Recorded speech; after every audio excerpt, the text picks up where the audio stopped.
the audience, if he could come up here, Mr. Michael Viers of No Soliciting. There he is. Give a round of applause. Nice warm welcome.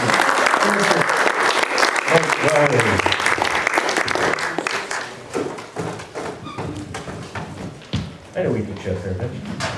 Yeah. So, Mike, I met him a number of years ago when he had For the Darkness Theater that showed here at one of our horror fests. That's correct, yes. And and now you're back with another one, No Soliciting. What is it that you have against solicitors? Well, it's annoying. No one wants to like answer the door or anything, and I personally don't have anything against it, but my screenwriter, he seems to find them really, really frustrating. So I guess while we got you here, I need to ask you about your warranty on your car loan, if you know about that. No. No, okay. I didn't have a good comeback, so I just went with no. No, that's okay. So this is your first short for a while. What made you kind of want to get back into making a short film? Desperation. No, I mean it. So Mark makes a good point. So I haven't made up until this, I got done like maybe a music video or two, but I hadn't actually made a short film in probably close to 7 years. And it was not because for any other reason other than I wanted to. There's so many factors that get in the way. And the hardest part sometimes is just having a screenplay, having a script, and having something that you believe in. And sometimes when you're spending all that time writing and trying to make something again, you get too close to it. And I had this script that I really liked that became far too difficult to do. And just out of a moment of desperation, I asked a friend of mine, who's a really talented writer who writes more than anyone else I know, and said to him, like, you have to have something that you don't plan to produce. And he sent me like 7 that he had written. And he said, take your pick. And there was a couple of them I liked, but this one just seemed appealing because it's thinking from the producing standpoint, it's a simple location. It's not a lot of actors. Don't have to move around too much. It felt like something I could knock out in probably a weekend, and that's what we did. And it was nice to kind of take something that I'm proud of, but I'm not necessarily close to, so I don't feel like I have to have every single little thing be perfect, so I can kind of get my feet wet again and jump back into it. Because sometimes it's a mental game, and a lot of times that is what it is you psych yourself out. So just in a moment of desperation and begging a friend, that's how this script came to be. Well, it's definitely an interesting script, and especially now for your cast, were these folks that you knew, or did you have to go out and seek them? Everyone on this film is actually someone new for me. A lot of my friends who I was making films with had gone on to bigger and better things, or just too busy. So when I brought on my producing partner, who was also my cinematographer, he brought in a whole new crew of people. All the cast was brand new people for me. So it kind of felt like starting over. And when I was talking about before, about kind of shedding that anxiety, going into a situation with brand new people also helps with that as well, because you don't have any preconceived relationships or anything to work with. So you can just think about the project purely as almost like pieces, like a puzzle. You got some wonderful pieces here. Does anybody have any questions for Mike?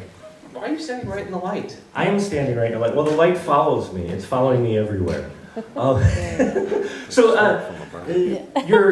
You've got a preacher in here. How did you find the preacher and the footage that you shot? I mean, how did that all come together? So the preacher came from my cinematographer and producer. So in the original version of the script, that character didn't exist. How the original ending of the script happened is these solicitors came, everything played out very similar, but instead a large crack in the sidewalk happened and swallowed him up. Oh, okay. And I didn't want to have to deal with that. So instead, I was like, well, what if we, there are these people going around kind of preaching their religion. What if we had a character on television that our character's also interacting with? So that was kind of my big inclusion into this. And Drew Donarth, who plays Bart Copeland, he was someone that my producer knew, and we actually shot that in like an afternoon. That wasn't, only thing that was written in the script is that an infomercial plays. We had no idea what it was going to be, so we ad-libbed that entire thing. And the thought process behind it was, what would an infomercial made by an interdimensional demon look like? who has no idea how humans interact and has just watched a lot of bad television. Awesome. Well, I think you played it well, especially seeing all those clips at the end. And we did that simply just because we really liked the infomercial. We only used a tiny bit of it. So we threw that in just because it made us laugh. Yeah. Did you get strange looks down at the lakefront for that? Because you shot that, that was at the lakefront in Milwaukee, right? Oh, no, I think that was... Amanda, where was that? Sheboygan. Okay. Why we went to Sheboygan, I don't know, but that's where we decided to go. We didn't get as many weird looks as we thought. We were hoping we'd get more, but Sure. I don't know. On the surface, it didn't feel that weird. Sure. So yeah, not as many as we thought we were going to get. Anyone? Yes. I was wondering, how did you get the Bonanza clip? Well, Bonanza, fun fact for you, is there are a handful of episodes of Bonanza that are in the public domain. So you have to do some digging to figure out which ones are. I think this episode was called Blood on the Trail, which is about the family losing the farm or the ranch or whatever. And then from there, NBC actually puts up a lot of their public domain episodes of Bonanza on the Internet Archive. So I sourced it through there, and I had to make sure that I wasn't misreading how the copyrights work, because some are, some aren't. So it gets difficult. So as far as I know, the episode that I chose is safe to use.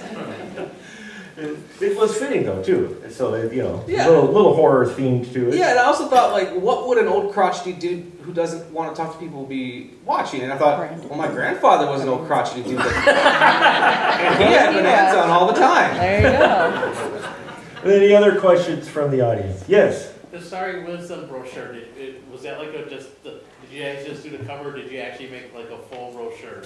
We actually made a full brochure, though the writing on the inside, though, was a bit of a cheat. My wife, my beautiful and talented wife, Amanda. Hey. Everyone give her applause, because it makes her embarrassed. She's a really talented graphic designer, so she made the brochure. And as an inside joke, who here has seen Little Nicky? Yeah. Yeah. So you remember that scene where they're playing Ozzy Osbourne backwards? It means nothing, but instead they played Chicago. Yeah. So that was actually the lyrics to that Chicago song, but in a weird like internet language that just makes it all into gobbledygook. So that's actually the lyrics to that Chicago song, and actually the score in that scene is that music played backwards. Nice. So yeah, I threw a Little Nicky reference in as well. Nothing wrong with that. Anybody else got any questions for him? So you have to be continued on the at the back of this. Mm-hmm. Could you give us a little insight of what is to be continued? Well, funny enough, you're actually the first person to ask me about that, and actually my producer put that in without telling me, because we had ideas. Yes, we had ideas for this. We just liked the character of Bart Copeland so much that we came up with a Parks and Rec office style like mockumentary of running a demonic cult. So that's what we're trying to do with it. We'll see if it happens, but that is it's an idea that we really like, just because we want to keep bringing this character back. Well, he's a great character, so. Well, thank you, Mike. Everybody give Mike a round of applause for Fit Film. Thanks for listening.